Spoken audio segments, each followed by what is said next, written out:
எவ்வளவு பெரிய ஆர்டராக இருந்தாலும் அந்த ஜூஸ் கடை ஓனர் விக்ரம் கண்ணிமைக்கும் நேரத்தில் அதை டெலிவரி செய்து விடுவான்.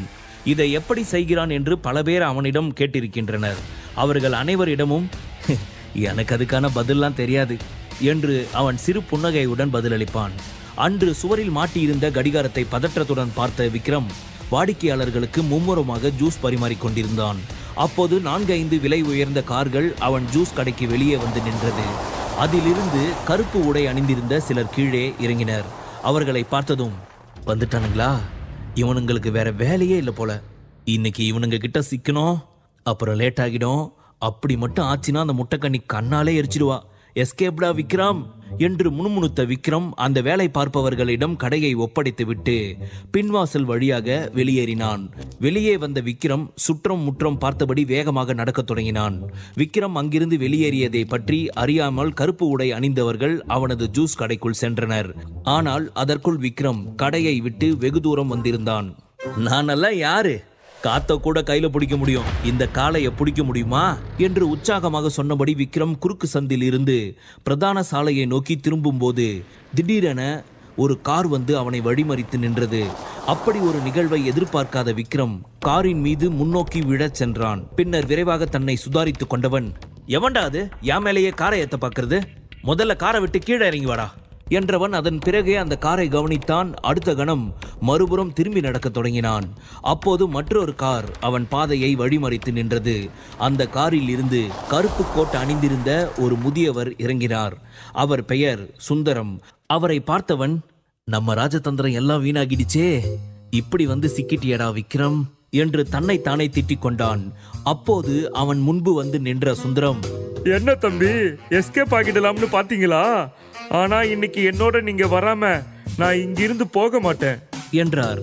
ஓஹோ, அப்படியா சுந்தரம் தாத்தா, ஒன்னும் பிரச்சனை இல்ல, உடனே உங்க ஒய்ஃபுக்கு கால் பண்ணி இன்னைக்கு நைட் ஃபுல்லா நான் நடு ரோட்ல தான் நிக்க போறேன், அதனால நீ வீட்டை லாக் பண்ணிட்டு பத்திரமா தூங்கிடுன்னு சொல்லிடுங்க, சரியா என்று கிண்டலாக சொன்னான். ஏன் தம்பி இப்படி பண்றீங்க என்று அவர் கேட்டார். நான் என்ன பண்ண, நான் எதுவுமே பண்ணல, நீங்க தான் டெய்லி வேலை இல்லாம என்ன ஃபாலோ பண்ணிட்டு இருக்கீங்க. என்ன ஃபாலோ பண்ணதுக்கு ஏதாவது ஒரு பியூட்டியை ஃபாலோ பண்ணி இருந்தீங்கன்னா கூட இந்நேரம் கரெக்ட் பண்ணிருக்கலாம். ஆனா என் பின்னாடி சுத்தி நீங்க உங்க டைமை வேஸ்ட் பண்ணிட்டு இருக்கீங்க, அதை நினைக்கும் போதுதான் ரொம்ப கஷ்டமா இருக்கு என்று விக்ரம் தன் முகத்தை பாவமாக வைத்துக் கொண்டு சொன்னான். அது சரி, நான் உங்களை உங்க குடும்பத்தோட சேர்த்து வைக்க நினைச்சா நீங்க என் பொண்டாட்டிக்கிட்ட இருந்து என்ன பிரிக்க முயற்சி பண்றீங்களா மிஸ்டர் விக்ரம் ஆதித்யா என்று சுந்தரம் கேட்டார். அதுவரை விளையாட்டாக பேசிக் கொண்டிருந்த விக்ரமின் முகம் தீவிரமானது. என்னோட பேரு விக்ரம் ஆதித்யா இல்ல, விக்ரம் சன் ஆஃப் சரண்யா, தயவு செஞ்சு இனி அந்த பேரை சொல்லி என்ன கூப்பிடாதீங்க என்று விக்ரம் கோபமாக கத்தினான். நீ இப்படி சொல்றதால மட்டும் நீ அந்த குடும்பத்தை சேர்ந்தவன் இல்லைன்னு ஆகிடாது. இங்க பாருங்க தாத்தா, இந்த வார்த்தையை நீங்க சொல்றதால மட்டும்தான் நான் அமைதியா இருக்கேன். வேற யாராவது என்கிட்ட இந்த மாதிரி பேசி இருந்தா நடக்கிறதே வேற. ஒரு விஷயத்த நல்லா ஞாபகம் வச்சுக்கோங்க, நான் சரண்யாவோட பையன் மட்டும்தான், என் அம்மா மட்டும்தான் என்னுடைய சொந்தம், மற்றபடி அந்த குடும்பத்துக்கும் எனக்கும் எந்த சம்பந்தமும் இல்லை. அதனால இந்த மாதிரி என்னை ஃபாலோ பண்றதை விட்டுட்டு வேற ஏதாவது வேலை இருந்தா போய் பாருங்க என்று விக்ரம் கோபமாக சொன்னான். அப்போது அந்த பக்கம் மக்கள் கூட்டமாக வருவதை கவனித்த சுந்தரம் விக்ரமை வலுக்கட்டாயமாக இழுத்து சென்று காரில் அமர வைத்தார். இப்ப எதுக்காக ஹீரோயினை கடத்திட்டு போற வில்ல மாதிரி என் கையை பிடிச்சி இழுத்துட்டு வந்தீங்க? ஒருவேளை நீங்க என்ன கடத்ததான் முயற்சி பண்றீங்களோ என்று விக்ரம் கேட்டதும் சுந்தரம் வாய்விட்டு சிரித்தார். ஒருவேளை உங்களை கடத்திட்டு தான் போகணும்னா அதுக்கும் நான் ரெடி தான் தம்பி. அதுக்கெல்லாம் வாய்ப்பே இல்லை தாத்தா. ஒருவேளை நீங்க என்ன கடத்திட்டு போய் அங்க விட்டாலும் சுவர் ஏறி குதிச்சாவது நான் தப்பிச்சு வந்துடுவேன் என்று விளையாட்டாக சொன்னவன் பின்னர், ப்ளீஸ் தாத்தா, என்னை புரிஞ்சுக்க ட்ரை பண்ணுங்க, என்ன நடந்தாலும் சரி நாங்க வரதா இல்ல, என்னை என் வழியில போக விடுங்களேன் என்றான். தேவையில்லாம சின்ன புள்ள மாதிரி அடம் பிடிக்காதீங்க தம்பி, உங்களுக்காக அங்க உங்க குடும்பம் காத்துக்கிட்டு இருக்கு என்று சுந்தரம் சொன்னதும் அவரை முறைத்து பார்த்த விக்ரம், தாத்தா ஏற்கனவே உங்ககிட்ட சொல்லிட்டேன், எனக்கு குடும்பம்னு எதுவும் இல்ல, பொதுவா எனக்கு கோபப்படுறது பிடிக்காது, தயவு செஞ்சு என்ன கோபப்பட வைக்காதீங்க என்று தீவிரமான குரலில் சொன்னான். நீங்க என்னதான் அந்த குடும்பத்தை சேர்ந்தவன் இல்லைன்னு சொன்னாலும் அந்த குடும்பத்தோட ரத்தம் தான் தம்பி உங்க உடம்புல ஓடுது, அதை உங்களால மறுக்க முடியுமா என்று சுந்தரம் சொன்னார். இல்ல தாத்தா, நீங்க சொல்றது தப்பு, என்னுடைய பிளட் குரூப் ஏ பாசிட்டிவ், அப்படின்னா என் அம்மாவோட ரத்தம் தான் என் உடம்புல ஓடுது. விக்ரம் சொன்ன பதிலை கேட்டு சுந்தரம் திகைத்து விட்டார். பின்னர் தன்னிலைக்கு திரும்பியவர் இன்று எப்படியாவது விக்ரமை சமாதானம் செய்துவிட வேண்டும் என்று நினைத்தார். உன் தாத்தாக்காகவாவது நீ திரும்பி வரணும் விக்ரம், பாவம் 2 வருஷமா உடம்புக்கு முடியாம இருக்கிறாரு, சாகர கால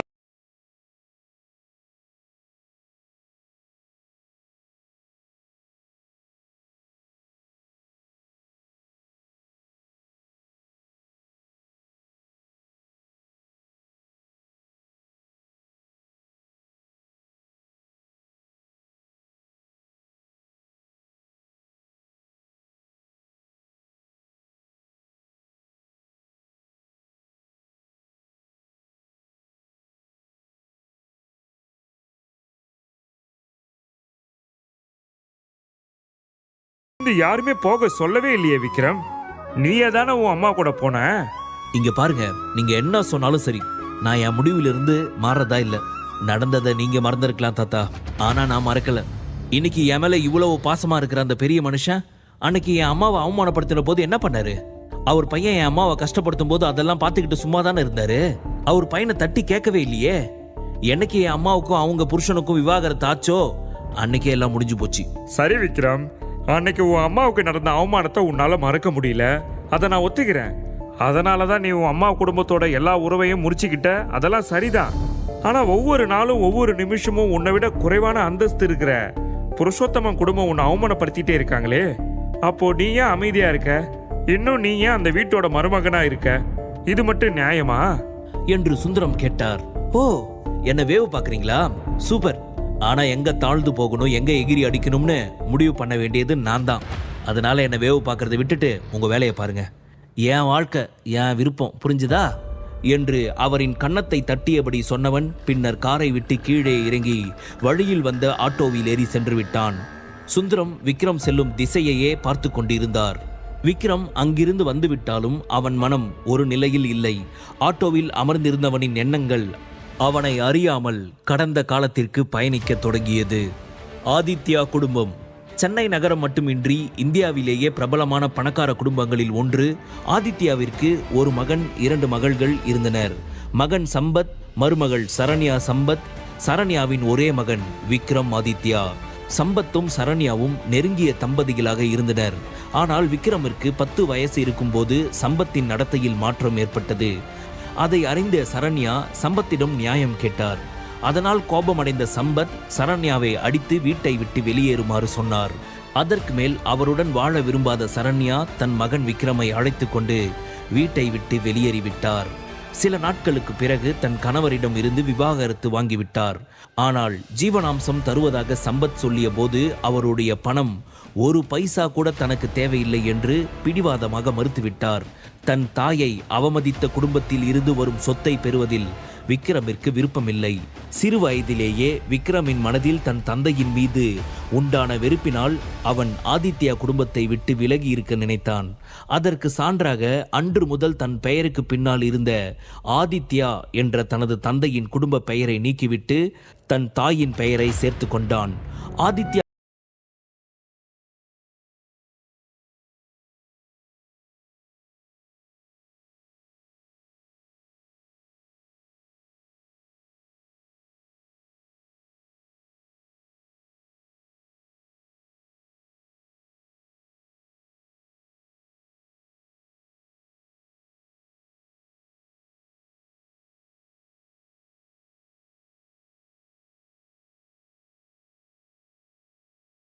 அவரின் பேத்தி சுரபியை மணந்து கொண்டான்.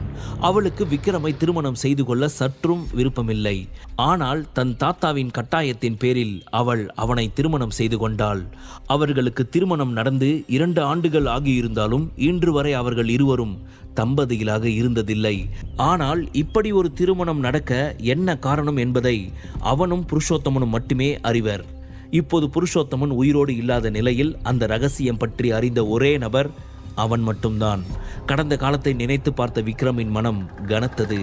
அவன் இறங்க வேண்டிய இடத்தை அடைந்ததும் ஆட்டோ நின்றது. ஆழ்ந்த மூச்செடுத்த விக்ரம் தன் உணர்வுகளை கட்டுப்படுத்தியபடி ஆட்டோவை விட்டு கீழே இறங்கியவன் நிமிர்ந்து தனக்கு முன்னால் இருந்த ஆடம்பரமான ரிசார்ட்டை பார்த்தான். ஆட்டோ டிரைவரிடம் பணத்தை கொடுத்த விக்ரம் பின்னர் மெதுவாக நுழைவு வாயிலை நோக்கி சென்றான். உள்ளே நுழைந்த விக்ரமின் பார்வையில் சற்று தொலைவில் ஒரு பெஞ்சில் அமர்ந்திருந்த ஒரு பெண் விழுந்தாள். அந்த பெண்ணை பார்த்ததும் வாயை குவித்து விசிலடித்த Vikram, wow, what a beauty என்று முணுமுணுத்தான். அப்போது, டேய், உன் பொண்டாட்டியவே சைட் அடிக்கிறிய, உனக்கு கொஞ்சம் கூட வெக்கமாவே இல்ல என்று அவன் மனசாட்சி நக்கலாக கேட்டது. அடுத்து உன் பொண்டாட்டியை சைட் அடிச்சாதான் தப்பு, என் பொண்டாட்டியை சைட் அடிக்கிறதுல எந்த தப்பும் இல்லை என்று அவன் சொன்னான். அது சரி, அவ பார்க்காத நேரம் நீ அவளை பார்த்தாதான் உண்டு. ஆனா தம்பி, ஆல்ரெடி லேட்டு. இப்படியே சைட் அடிச்சுக்கிட்டு இன்னும் லேட் பண்ணன்னு வச்சுக்கோயேன், சந்திரமுகியா மாறின கங்காவை நீ பார்க்க வேண்டியிருக்கும், ஞாபகம் வச்சுக்கோ என்று அவனுக்கு தோன்ற, அப்போதுதான் தான் லேட்டாக வந்த விஷயம் விக்ரமின் ஞாபகத்திற்கு வந்தது. ஐயோ, இன்னைக்கு அந்த முட்டைக்கண்ணிக்கிட்ட அடி வாங்க போறது கன்ஃபார்ம் போலியே. சரி விடு விக்ரம், எவ்வளவோ பார்த்துட்ட, இவளை சமாளிக்க முடியாதா என்று தனக்குத்தானே முணுமுணுத்தவன் தன் மனைவி சுரபியை நோக்கி சென்றான். சுரபியின் அருகே சென்றவன், hi baby, you are looking so beautiful என்றவன் அவளை பார்த்து வசீகரமாக புன்னகைத்தான். அந்த வசீகர புன்னகை எந்த பெண்ணின் இதயத்தையும் படபடக்க வைக்கும். ஆனால் அது சுரபியிடம் எந்த மாற்றத்தையும் ஏற்படுத்தவில்லை. விக்ரமை எரிச்சலுடன் பார்த்த சுரபி, இதுக்கு ஒன்றும் குறைச்சல் இல்லை, எப்போ வர சொன்னா எப்போ வந்திருக்க என்று பல்லை கடித்தபடி கேட்டாள். சாரி பேபி, நான் கரெக்ட் டைமுக்கு தான் கிளம்புனேன், ஆனா வர வழியில கொஞ்சம் டிராஃபிக், அதான் லேட் ஆயிடுச்சு என்று விக்ரம் பாவமாக முகத்தை வைத்து கொண்டு சொன்னான். Please Vikram, be serious. நாம ஒன்றும் இங்க வந்து விருந்து சாப்பிட வரல, என் அப்பாவுடைய பிஸ்னஸ்க்கு ஹெல்ப் பண்ண முடியுமான்னு கிருத்திகா ஹஸ்பண்ட் கிட்ட உதவி கேட்க வந்திருக்கோம். அதனால நீ உன்னோட விளையாட்டுத்தனத்தெல்லாம் விட்டுட்டு ஒழுங்காயிரு. உன்னால ஏதாவது ப்ராப்ளம் வந்துச்சு அவ்வளோதான் என்று சுரபி சொன்னாள். அவர்கள் இருவரும் பேசிக்கொண்டிருக்கும் போது ரிசார்ட் வாசலில் பென்ஸ் கார் ஒன்று வந்து நின்றது. காரை நிறுத்தும் போது காரில் இருந்தவன் அங்கு நின்று இருந்த விக்ரமையும் சுரபியையும் பார்த்து விட்டான். விக்ரமை கண்டதும் அவன் கண்கள் சிவந்தன. ஆனால் அதை வெளிக்காட்டிக் கொள்ளாமல் காரில் இருந்து இறங்கியவன் ஸ்டைலாக நடந்து வந்து விக்ரம் மற்றும் சுரபியின் முன்பு நின்றான். ஹே சுரபி, டாக்ஸிலியா வந்த? என்கிட்ட ஒரு வார்த்தை சொல்லியிருந்தா நானே வந்து உன்னை பிக்கப் பண்ணி கூட்டு வந்திருப்பனே. என்கிட்ட உன் புருஷன் மாதிரி கார் இல்லாமையா இருக்கு? நான் இப்படி சொல்றேன்னு என்ன தப்பா நினைக்காத. இந்த மாதிரி இடத்துக்கு வாடகை கார்ல வந்தா நம்ம குடும்பம் அந்தஸ்து என்ன ஆகுறது சொல்லு? நம்ம குடும்பம் என்ன உன் புருஷன் குடும்பம் மாதிரி வக்கத்த குடும்பமா என்ன? அதுக்காக தான் சொன்னேன் என்ற சங்கர் விக்ரமை பார்த்து ஏளனமாக புன்னகைத்தான். சங்கர் வேறு யாருமல்ல, சுரபியின் பெரியப்பா மகனாவான். இட்ஸ் ஓகே சங்கர், உன்னுடைய அக்கறைக்கு ரொம்ப நன்றி என்று சுரபி உணர்ச்சியற்ற குரலில் சொன்னாள். விக்ரமுக்கு பயங்கரமாக கோபம் வர, பி கூல் விக்ரம், இவனுக்காக டென்ஷன் ஆகி நம்ம உடம்பை கெடுத்துக்க கூடாது. டே வெள்ள பண்ணி, நீ என்ன கோபப்படுத்தி பிரச்சனையை உண்டு பண்ணதா இப்படியெல்லாம் பேசுறேன்னு எனக்கு தெரியும்டா. ஆனா உன் வலையில சிக்க நான் மீன் இல்லடா, திமிங்கலம் என்று நினைத்த விக்ரம் தன் விரலால் காதை குடைந்தபடி சங்கரை நக்கலாக பார்த்தான். விக்ரமின் நடத்தையை பார்த்த சங்கரின் கோபம் மேலும் அதிகரித்தது. எவ்வளவு பேச்சு பேசுறேன், கொஞ்சமாவது சொரணம் இருக்கான்னு பாரு. எதுவுமே நடக்காத மாதிரி அமைதியா இருக்கான். இருடா, இன்னைக்கு நீ எப்படி இங்கிருந்து சந்தோஷமா போறன்னு நான் பார்க்கறேன். நீ இங்கிருந்து கிளம்புறதுக்கு முன்னாடி உன் முகத்துல இருக்கிற அந்த சிரிப்பை அழிச்சு காட்டுறேன் என்று நினைத்தவன் அதற்கு மேல் அவர்களிடம் எதுவும் பேசாமல் உள்ளே சென்று விட்டான். அவன் உள்ளே சென்றதும், பார் விக்ரம், என் அப்பாவோட பிஸ்னஸ் எவ்வளவு மோசமான நிலையில இருக்குன்னு உனக்கே நல்லா தெரியும். இன்னைக்கு நான் கிருத்திகாவோட புருஷன்கிட்ட என் அப்பா பிஸ்னஸ்க்கு ஹெல்ப் பண்ண சொல்லி கேட்கறதுக்காக தான் இங்க வந்திருக்கேன்னு. ராகுல் மேத்தா சப்போர்ட் பண்ணா அப்பாவோட பிஸ்னஸை திரும்ப நல்லபடியா நடத்த வாய்ப்பு இருக்கு. ஆனா எனக்கு உன்னை நினைச்சுதான் பயமா இருக்கு. சங்கர் கிட்ட நீ கொஞ்சம் கேர்ஃபுல்லா இரு. அவனுக்கு ஏற்கனவே உன்னை சுத்தமா பிடிக்காது. ஸோ நிச்சயம் உங்ககிட்ட வம்பு எடுப்பான். ஆனா அவன் என்ன பண்ணாலும் எனக்காக கொஞ்சம் பொறுத்துக்கோ ப்ளீஸ் என்று மெல்லிய குரலில் சுரபி எச்சரித்தாள். அட, இதுக்காக எதுக்கு பேபி ப்ளீஸ் எல்லாம் சொல்ற? அந்த வெள்ளை பண்ணி என்ன பண்ணாலும் நான் அமைதியா இருக்கேன், போதுமா? சரி வா, உள்ள போலாம்.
உன் அப்பாவோட பிஸ்னஸ்க்காக தானே. இவனால தான் இன்னைக்கு உங்க அப்பாவோட பிஸ்னஸ் இந்த நிலைமையில இருக்கு. நான் சொல்றதை கேளு. இவனை விட்டுட்டு நம்ம ஸ்டேட்டஸ்க்கு ஏத்த ஒருத்தனை கல்யாணம் பண்ணிக்கோ. அதுக்கப்புறம் உங்க அப்பாவுடைய பிஸ்னஸ்க்கு எந்த ப்ராப்ளமும் வராது. நீங்க அதை நல்லபடியா நடத்தலாம் என்று விக்ரமை பார்த்து நக்கலாக புன்னகைத்தபடி சங்கர் சொன்னான். அதற்கு மேல் அவனிடம் பேச விரும்பாத சுரபி விக்ரமிடம், நான் போய் கிருத்திகா கிட்ட பேசிட்டு வரேன், நீங்க இரு, தயவு செஞ்சு இவங்கிட்ட கொஞ்சம் கேர்ஃபுல்லா இரு என்று மெல்லிய குரலில் சொன்னவள் மேடையை நோக்கி செல்லத் தொடங்கினாள். மறுபுறம் ராயல் லுக்கில் மேடை மீது தன் கணவனுடன் நின்று இருந்த கிருத்திகா பார்ப்பதற்கு மிகவும் அழகாக இருந்தாள்.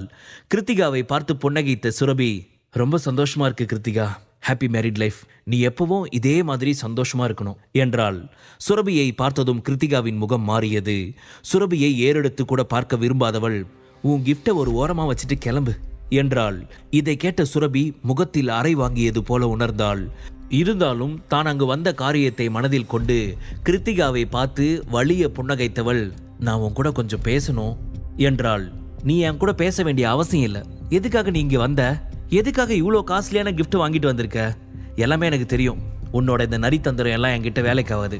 உங்க அப்பாவோட பிஸ்னஸ்க்கு ஹெல்ப் பண்ண எங்களுக்கு கொஞ்சம் கூட இன்ட்ரெஸ்ட் இல்லை என்று கிருத்திகா கடுமையாக சொன்னாள். அதை கேட்டதும் சுரபியின் முகத்தில் இருந்த சிரிப்பு காணாமல் போனது. அவளை அறியாமல் அவள் உடல் லேசாக நடுங்கியது. ப்ளீஸ் கிருத்திகா, நான் உன்னதான் மலை போல நம்பி வந்திருக்கேன் என்று சுரபி நடுங்கிய குரலில் சொன்னாள்.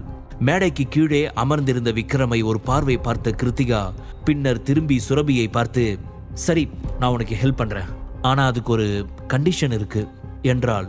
என்ன கண்டிஷன் சொல்லு, நீ என்ன சொன்னாலும் நான் கேட்கிறேன் என்று சுரபி சொன்னாள். நீ விக்ரம டிவோர்ஸ் பண்ணணும். முழு கதையையும் கேட்டு மகிழ பாக்கெட் FM ஆப்பை டவுன்லோட் செய்யுங்கள்.